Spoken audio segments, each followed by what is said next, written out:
I'm going to start the recording and start kind of kicking us off. Most of you I know, but some of you I don't. So just in case for those that I don't know, my name is Julia Matheson and I run Travel Julia's Way. And I wanted to start having social events where we could, dream about going to France since we can't go to France yet.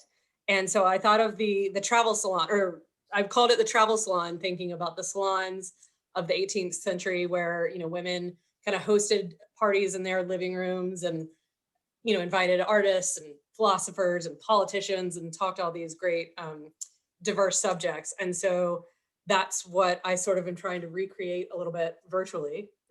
You're in my living room, but in your own living rooms. And I decided I would start with Paris, obviously, and I do Paris 3 ways. And the first one was a week or so ago, which was Paris for Lovers, which sort of was in honor of Valentine's Day, and had a great couple that live in Paris do their 5 favorite romantic spots that you haven't heard of. So that's on my website if you want to take a look at that. Next week, I'm doing one for families, but I wanted to make sure that I got to my history buffs because I'm a big history lover too. And when I was thinking about like which era in Paris I wanted to talk about, I mean, I don't know if there's a more fun era than than Paris in the 20s, right? And who better to talk about it is Miss Julia Browne. And it's also sort of in honor of Black History Month, right? Because not ironically, but just in the 20s in Paris, part of the reason why it was so joyful and ebullient. What am I saying that word right? Ebullient? Joyful. That's and happy. French. Yeah, that's the French word. Am I trying to make it French? I don't know. I think it's ebullient. Ebullient? I think so. Ebullient? Yeah, all of a sudden I can't hear it in my mind. But yeah, it was because of the Black Americans that moved to Paris for lots of different reasons. Josephine Baker being the most famous, obviously. And so, yeah, Julia Browne is my fellow Francophile named Julia. And she's been running tours in Paris and France for years, since the 90s, and is definitely an expert on this time period and this subject matter. And so that's where we are going this week. So I hope you have a little bit, I've got my bubbles. And feel free to unmute yourself. We're, pretty casual, nothing too fancy here. It's a party, supposedly, a virtual party. But yeah, Julia's going to sort of like let us know like why the conditions were ripe for Paris to kind of explode into this fun-loving, party town, basically, why so many Black Americans moved there and became influential and famous, and, tell us some stories of some of the great characters that were there. It was more than just Hemingway and Gertrude Stein, not that Midnight in Paris really showed much more than that, but we'll learn about that. And then she's going to let us know what, if anything, we can really see that's left over. It was 100 years ago and Paris had a lot of upheaval between then and now. So we'll see what we can see there. And with that, I will sort of turn it over to Julia. If you want to tell us a little bit more about your company, obviously, please do so. But yeah. Okay. Voila. Bonjour, everybody. Bonsoir, plutôt. Nice. Thank you very much for coming tonight. And to listen to me. I'm just like, I'll try not to talk. I have a tendency to talk really fast, to kind of go down the railroad track, but I will try to keep it slow and measured. And so my company, Walking Spirit Tours, we specialize in Black heritage tours mixed with the traditional tours activities in the country that you're going to. So Paris happens to have a whole lot of it.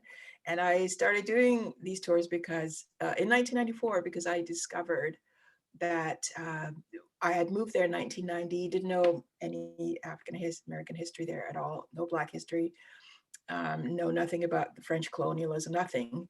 Well, just a little tiny bit. But then I found out that the writer Langston Hughes, when I was 4 years into it, I found out he used to live just down the street from me, from where I was living at that time in the north end of the city. And that just, wow, it was like, I had a book that my professor at the Sorbonne had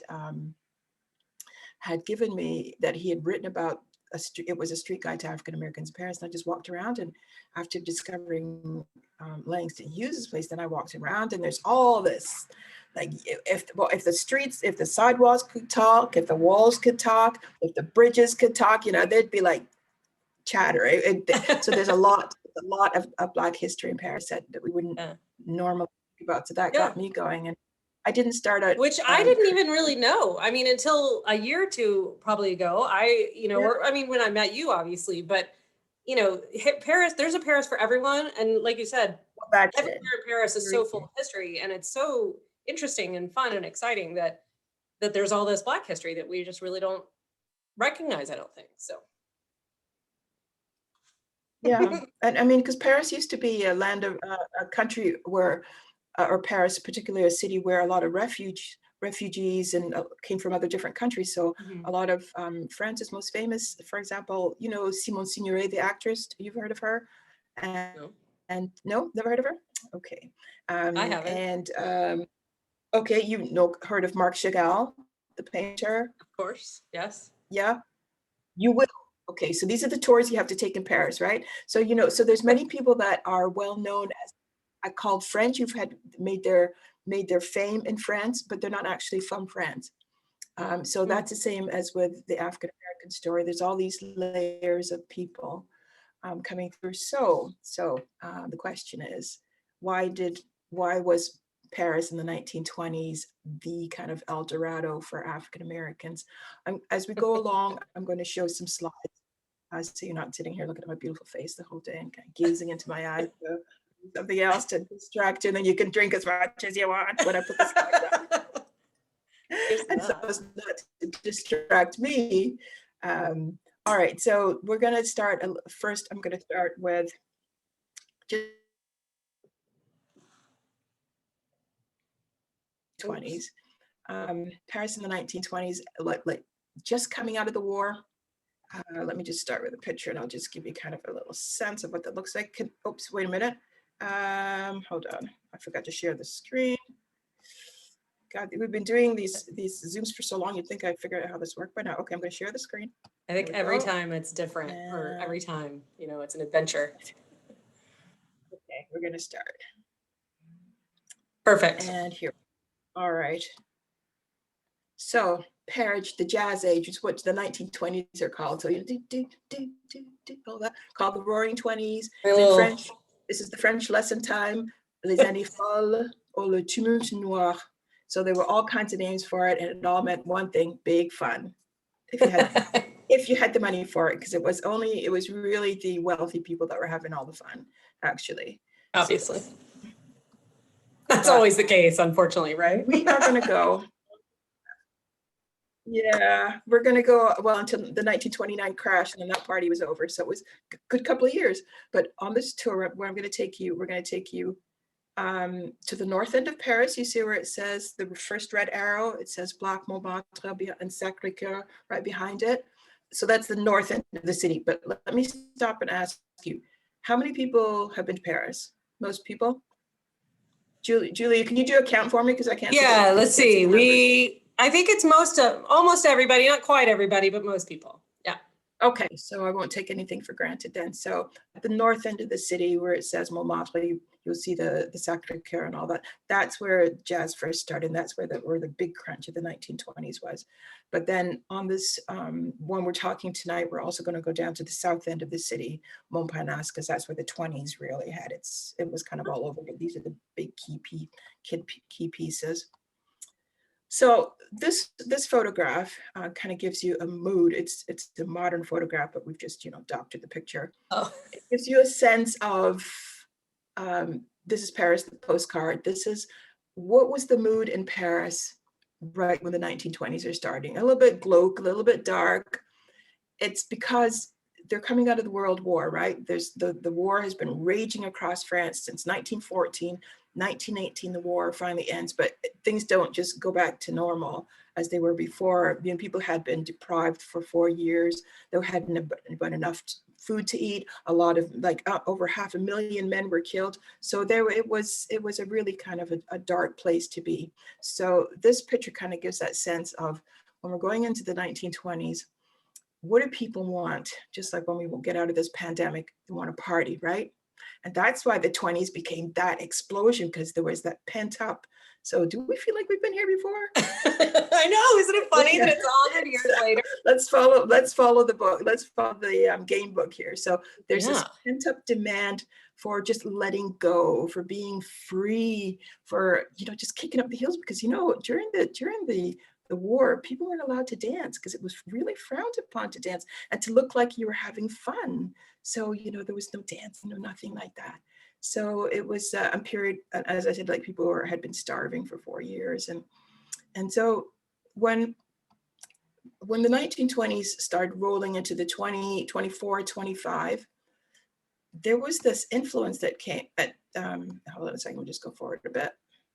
There was an influence that came into Paris and into France in general through these guys. The man on the left, Lieutenant James Reese Europe, and the others in there are his 369th Harlem Infantry Regiment band. So during the war, actually it was January the 1st, 1918, this band led in the town, in the port of Brest on the west coast of France. And they were already professional musicians, and they came as professional musicians to form a marching band as well as being soldiers. So they marched this jazz through the towns and through the cities, and this is where jazz was heard for the first time. So 1918, we're at the very tail end of the war, and people are just, when they hear this music, what do you think they did? They tapped their feet, they moved around, but they'd never heard this music before, right? And it sounded kind of really strange. But what these guys did when they first got off the boat, they didn't get off the boat. They played the French national anthem, the Marseillaise. So, of course, that won the hearts over right away. But it was a music that brought joy to people wherever they marched it through as military through France. And then as they played in Paris, it brought joy. And so this Black American music was equated with freedom, with liberty, and with joy. So jazz took on that persona, and so the African American character became equated with that. So right away, they're not treated the same as they were in the United States. They have a whole new status here. They're bringing joy, they're bringing fun and pleasure to people. That's so cool. Yeah, it's and they're playing their own music. They're not asked to play any other music, and nobody in France can play this music. They've never heard this before. So that creates conditions that is what brought the whole lot of people over. Let me just take you back a little bit, 2 slides. So I showed you the map, we're on the top end of the city, and this place here, the Moulin Rouge, it doesn't look too impressive at night, during the day, right? But but this is the marking spot on the main boulevard that divides the Upper Montmartre, where you're going to find more traditional France. If you've seen the movie Emily, you'll find okay, so let's not go too much into cliche, but if I say accordion music, you're going to think France, you're going to think Montmartre, right? So that's kind of what's up there. It's where the artists started out, like Picasso started out up there, and so you can go see the artist studios up there. But the street that runs in front of the Moulin Rouge here is the dividing line. And down the hill where you can see people walking down here is Lower Montmartre. And so this is where the African-American soldiers settled in this area. And this is what was called Black Montmartre, because this is where the entertainers lived and worked. This is where the dancers lived and worked. This is where the work was, right? So that's what it was. But it was a traditional French neighborhood. It was just called Black Montmartre because there was just a lot of Black people there, but it wasn't segregated. I mean, you didn't have to live there, but why not live close to your job, right? This is one of the clubs that they would have played in. So this doesn't look like a shabby little cabaret in the corner, right? Has anybody ever been to the Casino de Paris? It's a major concert hall. If you go inside, like most of these big concert halls, it's like red and plush and velvety, and the room is impressive. And this room, what you see, just under the name, where you see it's stained glass. Mm-hmm. And these guys here are right behind that room. You see the stained glass in the back there? They're right there. So this is one of the bands, one of many bands that came to Paris. And when they heard how good things were in Paris for them, who told them that? The soldiers who'd gone back home, came back, had gone back home and said, we've got to tell you what's been happening, how we're treated in Paris. People are inviting us into their homes. It doesn't matter that we're Black. You know, they respect us, and they are grateful to us because we were part of the liberators. Yeah. So the musicians hear this, and they start coming over, and the dancers start coming over, the writers start coming over, because they hear that life is so much better in Paris. Again, no segregation, the racism. I mean, you have to know what racism in another country looks like to be able to be able to say, yes, you know, there's racism. But they're free to move around. They're free to go to cafes, to restaurants. They can do whatever they want. So coming out of Jim Crow United States, this is like, when you say El Dorado, this is like died and gone to heaven kind of thing. Right. It wasn't all, you know, it wasn't all easy living. But I must say that because there was such a demand for jazz, because of the kind of music it was, because nobody else could play this music, the musicians that came over, they made really good money, really good money. And so so, you know, when you think about, okay, what happened to the French musicians that are in this area? Because this is an area around the Moulin Rouge. It's entertainment. It always has been. So there's lots of little clubs and restaurants and things around there, right? So what happens to the French musicians? What happens to their jobs? Because the French club owners want the African Americans in there, right? So what do? They pay the French musicians, they sit off to the side, and then they pay the African Americans, but they pay them more. That's the trick, right? That's what you write home about, right? Excuse me. Yeah. So this is one of the reasons why where there is a lot of African Americans in Paris, because they've heard of what the conditions were. I'm going to tell you about a couple of people that are in this area here. Does anybody know the poet Langston Hughes? If you go to We're getting some head nods. Yeah, okay, good. He was the poet laureate of Harlem eventually, but when he arrived in Paris, he was in his early 20s. He had very little money. The money he was able to make last, because one of the conditions of life after right in the early 20s or after the war is that the franc was worth pretty well nothing, and the US dollar was like worth a lot. So you could buy a lot of food, a lot of champagne. Nice. With very little money. So he was able to survive. So he arrived there on a steamer. Erica's asking, did he write A Dream Deferred? Is that right? Was it a Dream Deferred that he wrote? Is that the title of it? I Dream Rivers. I'm not sure if it was I feel like Richard's saying yes. Yep. Yeah, okay. All right, I'll take your word for it. Thanks, Richard. Thank you very much for that little thing. I studied him in AP English in high school. Okay. Yeah, and you know what? We never did. I never did. I don't think I did either. Yeah, but so he arrives and they tell him to go up to Montmartre. He's looking for a job. He says that's where most of the Black people live. So he thinks he can get a job. But the first thing that they ask him when he's up there is like, can you sing? And he goes, no. Can you dance? No. Can you play music? No. So this is kind of like, if you come in with those skills, you can work. But if you have anything else, like if you're a writer, like, I don't know how that's going to make you any money, especially in a foreign language, right? But what he does is that he manages to get a job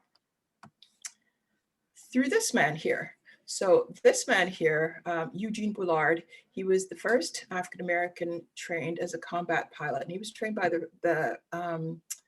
French. by the what is it called? The Legion of Honor? Foreign Legion. Foreign Legion Put out a call in 1914 for foreigners to come and help them, because you know the war was just that overwhelming, and so he signed up. He came in from Columbus, Georgia, to England, and then down to France. And it was in France that he was able to sign up there and trained as a combat pilot. So he was the very first one. He was awarded many medals of bravery. He was awarded the Legion of Honor.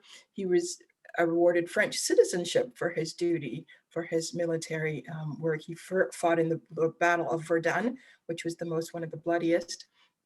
But okay, so after the war, he settles down in Montmartre, in this district of Paris, and as an entrepreneur, he manages to run a club called Le Grand Duc, and he hires and fires people, and he hires Langston Hughes to work in the back, washing dishes.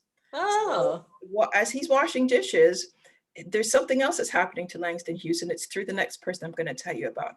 So I read a movie about Eugene Bullard, by the way. You?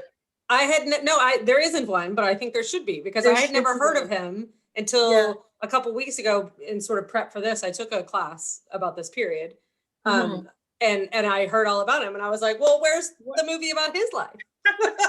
He sounds like a fantastic. There you go. But they recently put up a statue for him in his town of Columbus, Georgia. So the recognition is slow, just like many of the war heroes from World War I and World War II. The recognition is very, very slow, to next to nothing. So after the war, he goes and he runs at nightclubs. He opens his own nightclubs. When I say here that he's the community cement, he was somebody that brought people together. For example, the Black nurses that worked in Paris, he created fundraising events for them. There was an organization called the Gold Star Moms after the war that brought mothers of soldiers who died in France. They brought them over. It was organized by the U.S. Army, brought them over to France so they could see where their sons died. Now, they segregated that trip. So the Black mothers white mothers came too, but the Black mothers were on steamers, the white mothers were on cruise ships. The Black mothers were in 2-star hotels, the white mothers were in 4-star and 5-star hotels, so that kind of thing. So he organized an event to welcome them, and the whole fanfare and the whole nine yards. So he was that kind of a person. And then in 1954, he was asked by General de Gaulle to light the flame to the unknown soldier. So when you go to the Arc of Triumph, underneath the Arc of Triumph, there's that flame. He was asked but his story just ended like really weirdly, because his status just grew and grew. He got married to a French woman, actually an aristocratic family, no issues there. He had 2 daughters, but then in the Second World War, he joined up again, but he wasn't in the best of shape, and he actually had to really get out of the country fast and go through Spain to get out fast, and went back to the United States. But I mean, he's got all these medals of honor, but that doesn't do him any good when he's back in the States. He goes back to New York, and he ends up as an elevator operator at the Rockefeller Center. Oh my gosh. But he's got friends. So Jen all knew about him and went to New York and, kind of brought him forward, and he ended up on a television talk show. And that's when everybody started to know about him. So Eugene, so he's buried in, I believe he's buried in New York, but what a story that he's had. Cool. So so one of those people that was able to take advantage of all the opportunities. And I keep looking over here because I'm looking at your faces over here, but let me just look straight forward here. I do the same thing. I look at the faces instead of the camera. So he's one of those people that was able to take advantage of all that France offered African Americans at that time, at a time when they're coming out of a situation where they have no civil rights whatsoever, coming into a place where they have almost all the freedoms possible. The next woman I'm going to tell you about, she's linked to the same story in Montmartre as well. Her name is Ada Beatrice Queen Victoria Louise Virginia Smith. So I think her parents probably thought, figured maybe they felt that she was in for big things, right? But her nickname is Bricktop because she was half Irish, half Black, and she had reddish hair, but she also had a fiery temper, so she says. But Eugene Boulard, when he's running this club, Le Grand Duc, he sends for a singer to come from New York to perform in his club. Apparently, the story goes that she intercepted the letter, and she came over waving that letter. Here I am. So she got the job. But she wasn't who he really had hired. She was there, right? And the other woman was nowhere to be seen. She did the other woman, Alberta Hunter, did come a little bit later, but That's the story. But anyway, you've got to grab it, right? You've got to grab that ring, right? Yeah. So she ends up singing at the Grand Duke.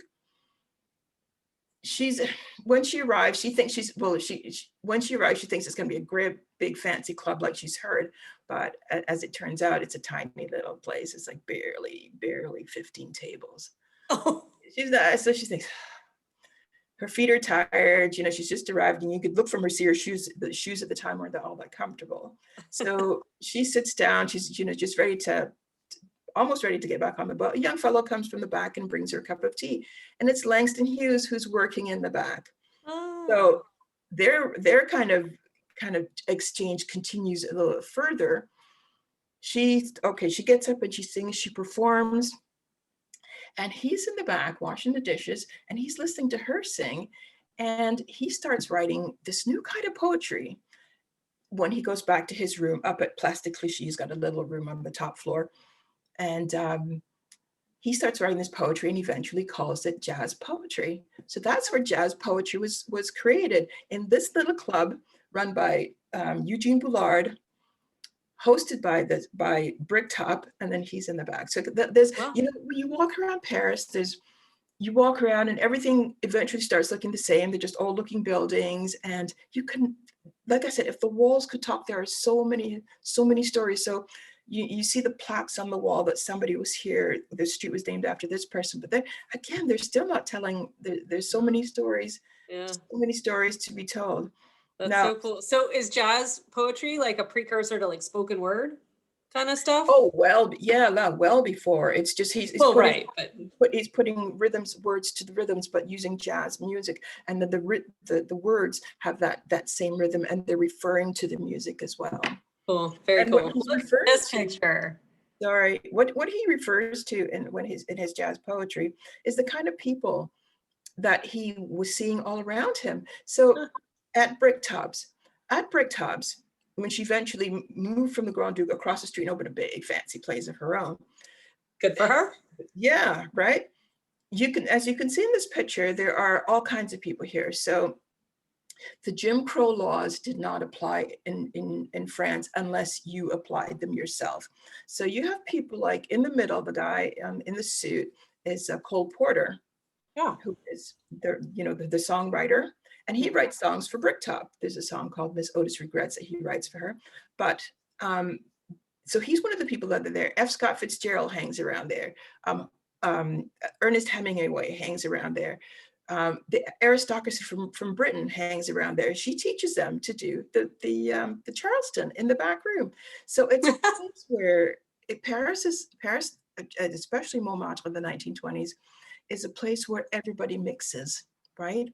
The old laws don't apply when you're on French soil. And that's one of the reasons why, the lost generation writers like Hemingway and Fitzgerald's, they stayed in Paris because it was a new world and they didn't want to go back to the old world, right?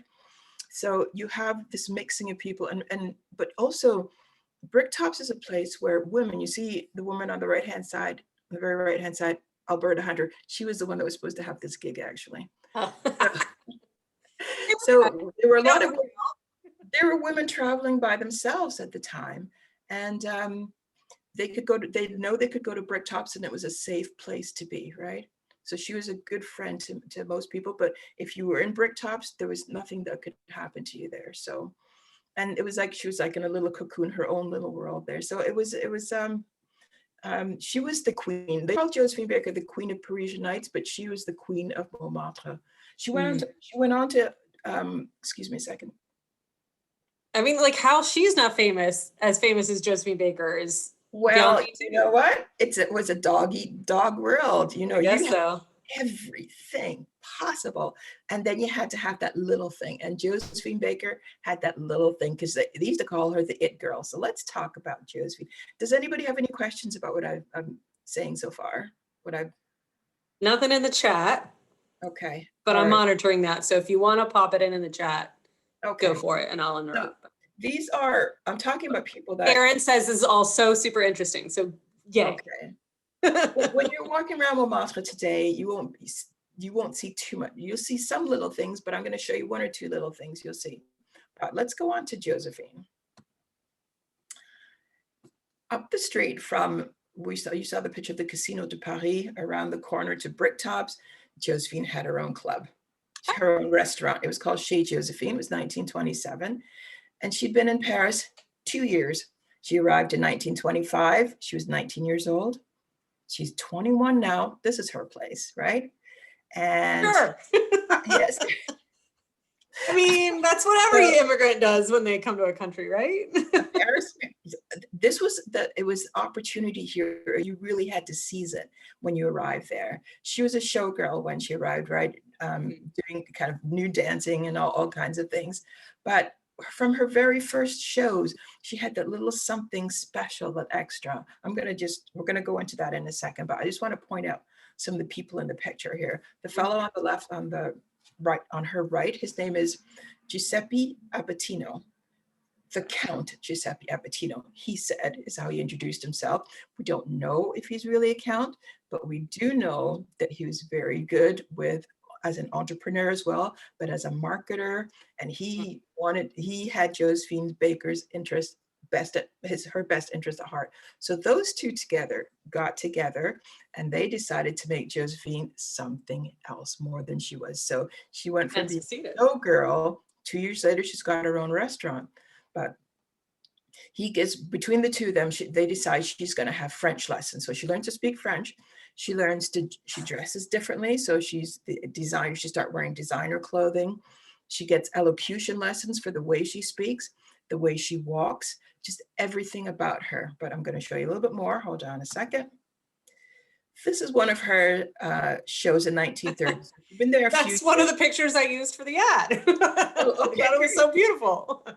This is the show she did at the Casino de Paris that you just saw a little while ago. And you can go to the Casino de Paris today.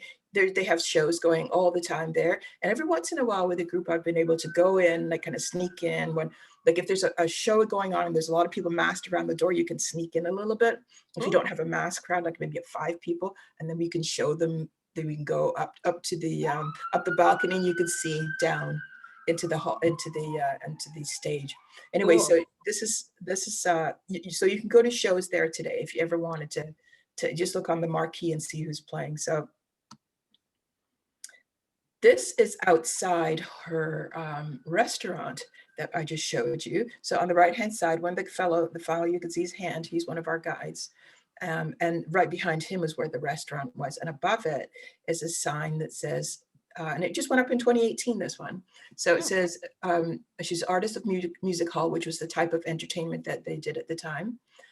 She joined the resistance movement. She was an activist for civil rights.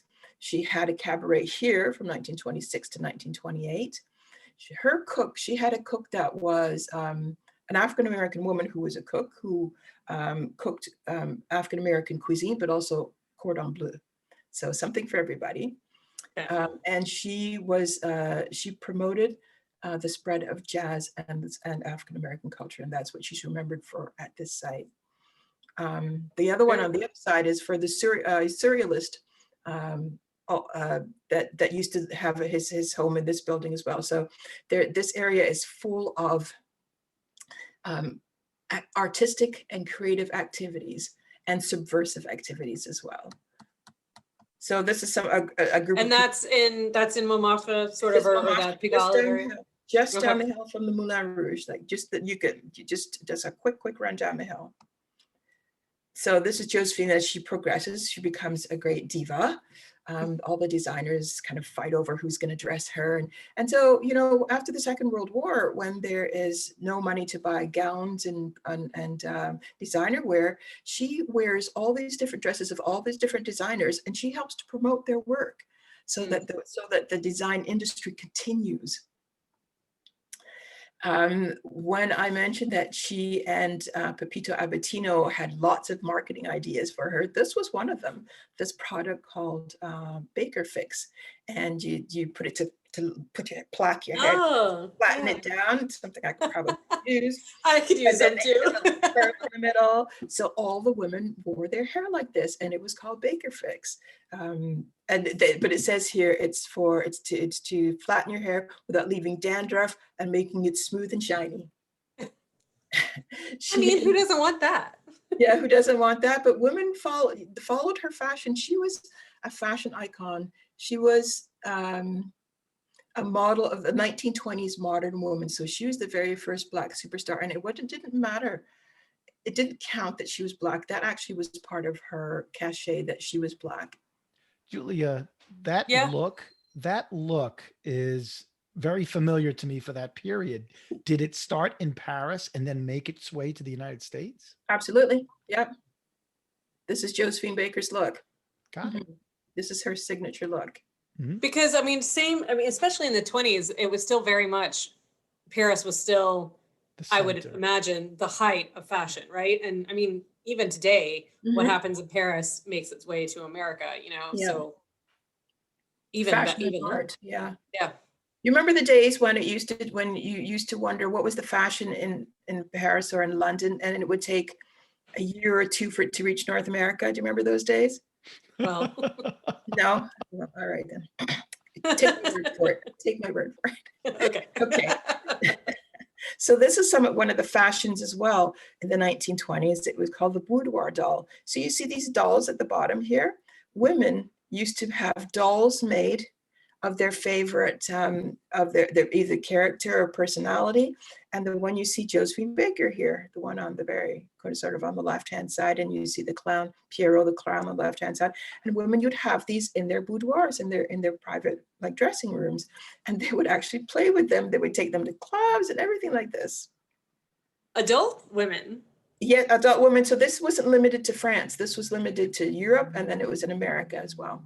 Well, I mean, it's like the pre-Barbie thing, but yep. These were big. These were like 2.5 feet tall, some of them. Oh, wow. Okay. Yeah, big. Yeah. Okay. And she influenced artists. So this is Calder. So all kinds of, all people from all different walks of life were inspired by Josephine, by her spirit, by her chutzpah, as they would say, but as she was also somebody that had so much energy, and she took every opportunity she could to advance herself. And which is why she leapt and bound over everybody else. But she was more than that. Oops, wait a minute. Oh, hold on a second. She went on to, I think I missed, oh yeah, I forgot something here. Hold on. She, before she became, kind of respectable, as we might put it, she embodied a lot of different things. She embodied what was modern, all was modern about jazz. So she was a modern woman. But in her earlier photos, you could see that she wore very risque clothing, next to nothing, dressed very much almost like a primitive. So she also embodied that idea that the colonial empire of France had of the countries that they were colonializing and civilizing. So she was that for them as well, but she was also very modern. She was the face of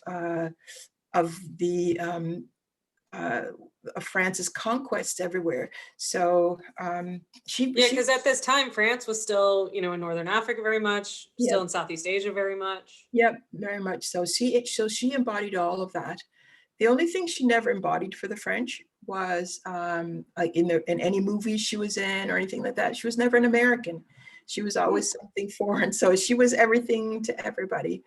But the fact that she was American actually eventually did play a big role, because she was the bridge between American diplomacy and French diplomacy. So, and that's a long, deep story I won't go into, but she did. She wanted to give something back to France, because they made it so, her life so much better. At one point she went back to the States. She was treated exactly like she would have been treated as any old Black woman in the States in the 1930s. She went to the Stork Club. She was refused service, but she was the Josephine Baker, the biggest superstar overseas, but they didn't care. She was a Black woman, right? So when she, here's an interesting story about her. When she was at the Stork Club, the woman that actually changed things around for her was Grace Kelly. When she was still the actress Grace Kelly, she was in the room having a dinner party, and when she saw what was happening with Josephine, she got up and took her whole party out, and they became friends, fast friends. So when Grace Kelly became Princess Grace of Monaco, Josephine Baker was by then living here in the south of France. And so just down the coast, so you'd go down from the Dordogne region, you'd go along the coast and you'd come to Monaco. So they were very, very close. And when That's cool. Yeah. When Josephine got into financial trouble at the end, Grace Kelly helped her out. And Grace Kelly attended her funeral, and they're both buried in Monaco. So Josephine Baker's buried in the cemetery just outside the walls of Monaco. Oh, wow. Has anybody been to Monaco? Have you ever been to the what do they call it? Principality? If you go to the big church there in the main square on the Pamela, yeah, I've seen some nods there. Yeah, Yeah. I've been there, but yeah, there's the that's where Grace is buried, and so you could see the crypt. It's written on the ground that she's buried there. wow. Yeah. But she became a she worked with the French resistance, was a spy for the French, and I love these. They told a story about her in that class I took. I love this story. She's Like the Nazis didn't think that an American could speak another language or something like that, and so they were just talking in her bar. She made a perfect spy, and she really did great service. One of the services she did was in that chateau that I showed you. She harbored French resistance fighters who were on the way elsewhere, but she also brought them in on her troop when she was touring around. She said, these people are part of my troop, so they were allowed free passage. And she hid secret messages in her clothing, her underwear, so but nobody would dare, ask Josephine to strip down. And was the Dordogne occupied or not? Yes, absolutely. It was occupied. Yeah, okay. Yeah. Wow. So these are the 12 children she eventually adopted, all of different races. The first one, I believe, was from Japan. So 12 children of different, and that was part of her desire to show that people of all different races could get along together. So the value that she had for brotherhood, and that is one of the reasons that the French embrace her, because the French values the liberté, égalité, fraternité, so freedom, brotherhood, and equality. Is the same values that she displayed, and she didn't just plaster them on because it was a good thing to do. It was what she really believed in, and she put her money where their mouth was, really. And you've heard that they are going to do a new movie with Ruth Negga, I think is the actress's name. Yeah, so that's going to be. I'm excited to see that. She's one of those people that there are so many times you can tell the same story. You can tell her story so many different ways. And if you ever get a chance to go down to the Dordogne region, which is my favorite. If anybody follows me, they know that I talk about the Dordogne all the time. So actually last week in my newsletter, I posted about how you can visit her chateau down there. It's absolutely gorgeous chateau.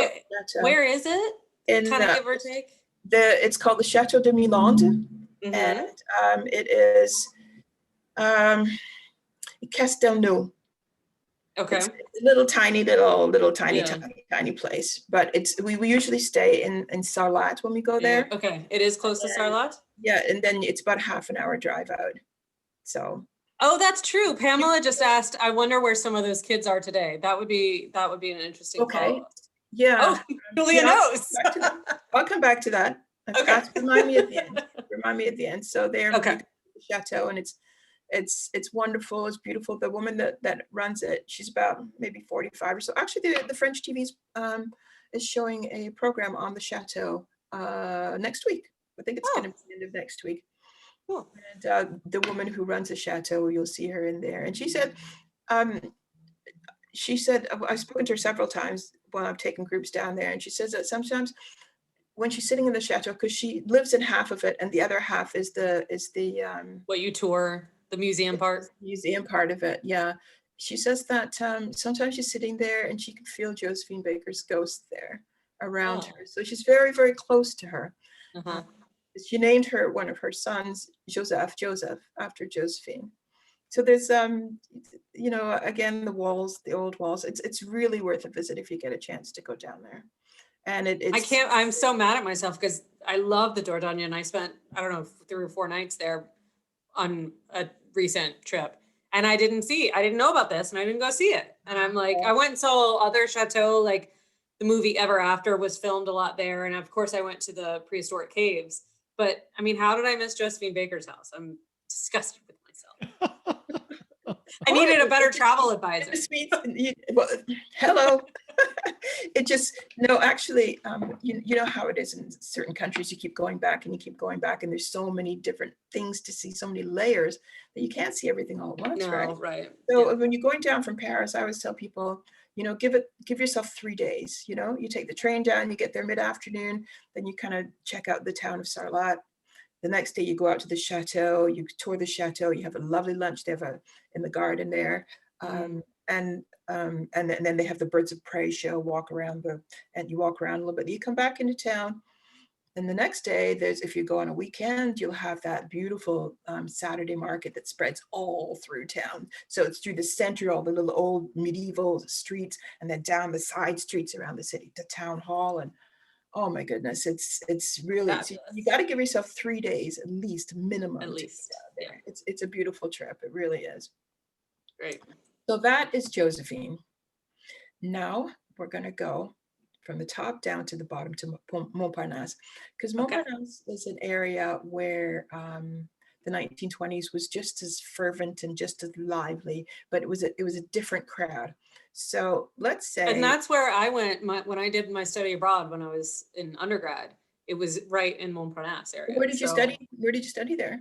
Oh, that's just where the office of my university had its like office. So we were just there a lot, and I think one of my friends lives there. So okay. I mean, I took classes at Giuseppe, but the office was there. So Columbia University has its office, one of its outposts there. It's called Reed Hall, right in this district too. And they have a lot of, you know, study abroad there, but they also have a lot of industry, a lot of community activities there. So there's always worth something going on at Reed Hall in this district. So this is what, when you go down there, the first thing you see when you're in, and you know you're in this district, is you see that tower, the Montparnasse Tower. And that kind of centers us down. The tallest building within the city walls. Of course, there's other ones outside, but within the city, this is the only one that's allowed. And there's a lookout on the top, right? So you go up there, and it's great. It's a great view. Yeah. And there's a restaurant up there too that's got a lovely view. Absolutely. And the train station is down there. So when you're going down to Josephine Baker's Chateau or to Sarlat or to the Dordogne, this is where the train station is, right? Yeah. But this is on another note, though. This is also where some of the best crepe restaurants are too, right? Yes, it's like Little Brittany. Little Brittany, yeah, because of the people from Brittany brought in their, you know, people travel and they want their food, they want the kind of food they had at home, right? So they set up all the restaurants there. So we're going down to this district here, to the south end of the city. And in the 1920s, this is the kind of scene you would have seen down there. This is one of the most popular cafe restaurants down there. This is the Dome. So at the end of Boulevard Montparnasse, it's a long street, but at the very end that's closest to the Luxembourg Gardens, there's a cluster of cafe restaurants. So you have the Dome, you have the Rotonde, you have the Closerie des Lilas, and a couple other older ones at the time. But this is where you'd find most of the Anglo-Saxon writers. So the Brits, you'd have Samuel Beckett, for example. Then you'd have the Americans like Hemingway and F. Scott Fitzgerald. You'd have writers like Janet Flannery and Juna Barnes. And so the whole crowd was hung around in these places. And one thing Hemingway used to say, he said he wouldn't go till the afternoon. Were people in these cafes in the morning? Why weren't they work at home writing? And then there was like a rivalry between him and F. Scott Fitzgerald. So, you know, they would come up to hear what each other were up to, and have you made any advances? Have you not? Who's been featured in this like magazine and stuff. So it was very competitive among the writers, like extremely competitive. And this was, of course, where the writers were. So everybody knew what was going on here. But then there's new presses, printing presses and printing houses clustering around here, between here and the Latin Quarter. So all of these writers could get their works published. So this was like the beehive, right? And it literally was called the beehive. What are they talking about in these cafes? Oh, okay. Well, let me just go back one more. Just a little bit up the block. The new kid on the block, 1927, was La Coupole. Has anybody been to La Coupole? I think I have. This is what it looks like on the inside. Oh, so cool. Yeah, it's Art Deco style. So this is the same Art Deco style that it had when it was created in 1927. So Nice. You can see some of the famous paintings on the wall. There's a picture of Josephine Baker over in the left-hand corner, the very left-hand corner. There's two photos of Josephine Baker, and then there's another on the right-hand side behind, I guess, this block here. There's another painting of her. But she was invited to a lot of events, and one of them was the opening of this restaurant in 1927. So it wasn't, of course, as fancy at the time, but you'd find people where you had the Americans gathering at the ones at the end of the boulevard. Here, this was maybe like 2 or 3 minutes up. You'd find the more international crowd up here. So people like Picasso, right? And this is when I show you this picture of Picasso, and I show you this photo of Man Ray on the right hand side. Man Ray was a photographer, and you could see that from the influence of African Americans in Paris, but also the influence of African art that has been brought out. I'm going to use the word plainly, that's been looted in Africa, that's been brought out and into France, and it's filling up the Museum of Man. And they're using it for scientific study. The artists are looking at these pieces and getting the inspiration. So you can see that Picasso is using his picture on his portrait, his self-portrait on the left-hand side. You know, you can see where his influence is coming from. Man Ray too. And so this is what they're talking about in the cafes. They're talking about African art. They're talking about should it be included? What is its status? Should it be elevated to more than just scientific pieces? And so Picasso starts a petition going around 1908 to have African art displayed in the Louvre. Yeah. What do you think the reaction of that was? Oh, no. The sacred halls? Not a chance. Oh, the Louvre? No. The Louvre. Well, I mean, no. the Academy like threw out the word hamburger. Like, So it didn't happen, but it did happen 100 years later. yeah. If you go to the Louvre today, there is a section for African and Oceanic art, and that works comes from another big museum right beside the Eiffel Tower. But it took 100 years, and it's on a section you have to walk. You have to walk miles to get to it. But yeah, but it's there, right? It's there. So the picture on the left-hand side is the very first painting that was done by a European that includes African iconography. So you can see the African faces, the South Asian face on the left-hand side, and that's Picasso. So you can see the work is starting to seep into Western art, and you know, they say it helps. It takes them back to, they say, to a primitive side where as Europeans they have the feeling of the war, of the heaviness of the war. They have what it means to European religions, all of that crowding into the head. If they go back to the African, where they think it's pure and simple, they can access a whole different part of themselves. And that was one of the allures of African art as well. So people are, you know, the artists are joining onto this bandwagon, and so African art becomes the biggest influence of the 1920s forward. Oh, how interesting. Yeah, it's. I mean, all these things that we just never know. Though you take for granted, you don't really think about it, right? But that's why you keep going back and going back, right? So the African American artists too are seeing African art for the very first time. And why I put the artist here in this section is because in this area around Montparnasse is where the new artist studios are set up. So artists like Picasso have been living up in the Montparnasse area, the Montmartre district in the north end of the city, right? Right. So all of those artists that were living up there at the turn of the century, they all come down to Montparnasse. This is the new art center. And so as being the new art center, there's also a lot of art schools around here. So the Faculty of Fine Arts in the 6th district in the near the Louvre actually is overcrowded because Paris is the center of art, the art world. So all these students from around the world want to study at the Faculty of Fine Arts and study in Paris. So all these little art schools start setting up, and most of them are down in this district, in the Montparnasse district. So you've got little art schools, but you've got art studios. So I'm trying to think of the names of them. The names always escape me. I go blank on them. It's okay. Let me look at my notes.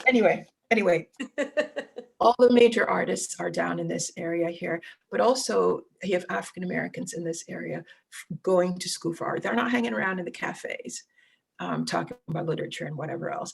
They're going to art schools there. And one of the advantages of being an African American art student in Paris is that you can study alongside French, alongside the international artists, and everybody is equal.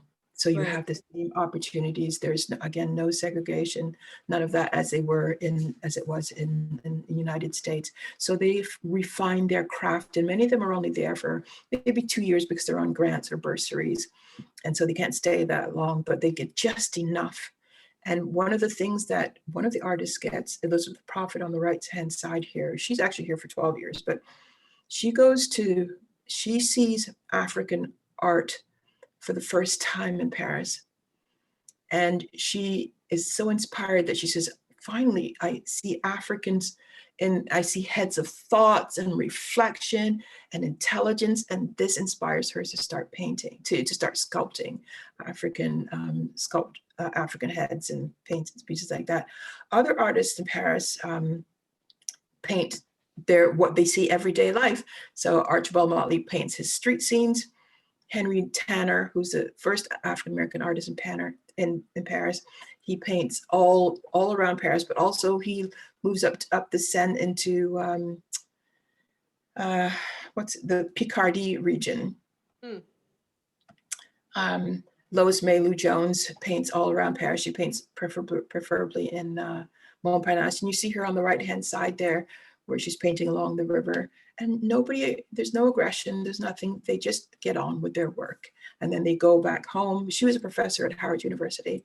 So they go back home and then they pass that on to what they've learned to other people.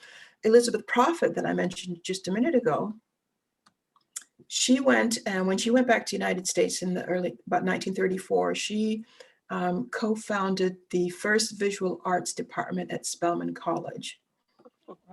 Yeah, so that's what, so they bring what they learned from Paris, bring it back home. So cool. I do know that we are coming up on our hour. So, all right. If you only budget an hour, feel free to drop off, but. Why don't I stop there? I'm fascinated, so. No, let me just say this. When you go up to the middle of Paris, into the center, you get to the Sorbonne, you get another group of African Americans or people of color there. So you get Black writers, but you also have, you were talking about a salon earlier, Julia.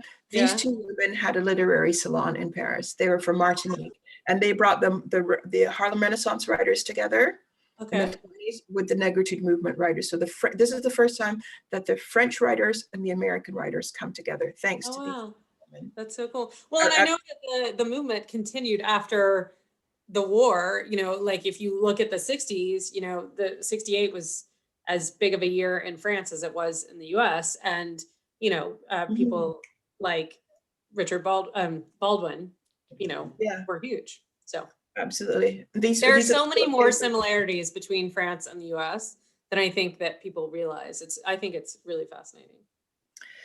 There's a lot there. Okay. That's one of the signs you could see for Josephine Baker on the left-hand side, which is in Montparnasse. Okay. Probably walked past it 100 times and never seen it. Mm-hmm. Okay, so what can you do in Paris today? Okay. So Don't eat a hamburger. I know. Well, okay, let me tell you the story of this Okay. hamburger. Up in the Montmartre district, there's a few signs left up there, but there aren't. It's very much getting gentrified up there, but it's still a little bit, just a little bit rough around the edges up there. But it's a trendy district, and one of the trendy districts means that you have lots of fancy restaurants, lots of restaurants like diners. And this guy here is a film. A writer. He's wrote a film that we've all worked on together with my colleagues, and he's having an Obama burger. So this is on the menu. So this is the kind of thing that you could find up in that district, kind of like a cool, trendy things up there. I love it. So if you want to follow the 1920s, what the mood was, you go into a place like in the Saint-Germain-des-Prés, the Café de Flore or the de Magot right around it. So they've kept that same feel that they've had at the times. And I'm writing all these down, so I'll send a follow-up with a lot of these spots for everybody. Okay. And as well, Julia has been quoted in a couple articles recently that she shared with me, so I'll include those as well. So. Okay. Did anybody see La La Land? Does anybody like that kind of dancing? Okay, so the music, the big band dancing, the main place that you could do that in Paris, and you can still do it today, coming out of the just after the Second World War, but I want to throw this in there because you can do the swing dancing, that's from the 20s, is the Caveau de la Huchette, which is right in around Saint-Michel. And I'm going to tell you that if you love to dance, even if you don't like dancing, you're not going to be able to help yourself. It's a small place. You kind of sit in a semicircle, and then the band gets it going. And like that icon shows on the left-hand side, that's what you use to dance yourself silly. So, yeah, but so the Casino de Paris is still exists, and obviously you can do shows at Moulin Rouge. That's not very 20s, but all of those jazz cafes kind of have gone on to new things. There are jazz clubs that you can go to. Right. Some of them in the Latin Quarter here. There's some where are the other ones? In Les Halles area. So Rue de Lombard, which is the metro stop is Châtelet. So right in the center of Paris is a street that has a couple of jazz clubs on there. Okay. Yeah. So if you wanted to get back into jazz, that would be, and they have jazz from all different eras. But this place, the Caveau, is where you're going to hear big band 1920s jazz. Okay. Nice. I love it. Right. Oh, I am going to stop sharing my screen. Okay. And take it back. Oh, thanks, Rochelle. Rochelle said this has been a very insightful and interesting side of Parisian history. There you go. Yeah. Ooh, that's a lot of information, right? I know. Breathe. Take some water. This is yes. Clap, clap. You won't see Paris the same. After that, you don't see Paris the same. Yeah. No, I know. I really want to I want to go back just in general because it's been too long. But I do really want to go back and explore some of these areas, like Pigalle around the Moulin Rouge that, I sort of dismiss as being touristy and, I don't know, not that interesting. And clearly I just didn't know enough. And, I've lived in Paris. So, and, I know, Christy has gone to Paris a million times for work in the design field, the furniture and fabric design field. And, I'm sure these are all kind of places that are new to her too. There's a Paris for every single kind of person. And so. Yes, absolutely. Thank you very much for highlighting sort of the Black experience in Paris for us as quickly as we made you do it. But so yeah, Erin, I know I need to go back. Oh, Erica, I hope I'm saying it's right. I hope it's not Erica, but Erica, I'm glad that you enjoyed it. Thank you for joining us. Okay, cool. Yeah, I don't know if anybody has any questions, chime in, or we can just have one last toast together. Julia, the picture where Josephine Baker had all of the children, which one of her husbands might that have been? That was the third husband, and his name was Joe Bouillon. He was a band leader. So they moved down to the south of France, and they had owned that chateau together. So he was her last husband, actually. So Joe Bouillon, JB as well. Yeah, it was funny. I always like to start off the week with sort of a moment of Zen on my social media. That's what I try and do. And when I was like, oh, I'll do a clip of, Josephine Baker is the opposite of Zen. Like she is all energy. And even if she's singing a sad song or something, there's still, like you were saying, a sparkle to her, like, she's not Zen, she's dynamic. I mean, I think Hemingway said that she's the most extraordinary woman or what? Yeah, he said something about how she's the most extraordinary woman he'd ever seen. And so, I don't know. I guess maybe the next time we watch Midnight in Paris, we will look at it with new eyes. And that club, that club up there, that they do go up to a jazz club in up in Montmartre, and that's Bricktops, actually. It's not just it is Bricktops. Oh, okay. Because he would hang around there, but they probably went over to Josephine's because she wasn't too far away. That's so cool. I love it. Well, thank you guys so much all for joining me. I will be back next Friday at lunchtime again, because I'm going to be joined by a guide in Paris, and that's going to be all about for Paris for families. So if you're not interested in that, you will not hurt my feelings for not coming back. But if you are curious about what there is in Paris for families, come back again. And thank you guys so much for joining us. Thank you so much, Julia, for sharing all of your knowledge and passion. It's been really, really interesting. I've learned a lot. I hope everybody else has too. And voila. Santé, everybody. Santé, yeah. Listen, I forgot to mention, if you wanted to learn more, we have a documentary called Paris Noir, African Americans in the City of Light, and you can actually stream it online. And I'll share that link. I mean, that's one of the, I've got a bunch of stuff that I'll send you guys tomorrow with, more information and just follow-ups. So look out for that. Thanks everybody for coming. Thanks for your attention. Thank you, Julia. Thank you. That was awesome. Great, Julia. Thank you. Great. Thanks, guys. All right. See you all soon. Take care. Bye. Bye. Oh. Yay. Thanks so much, Julia. Thanks, and let me know what you need from me next.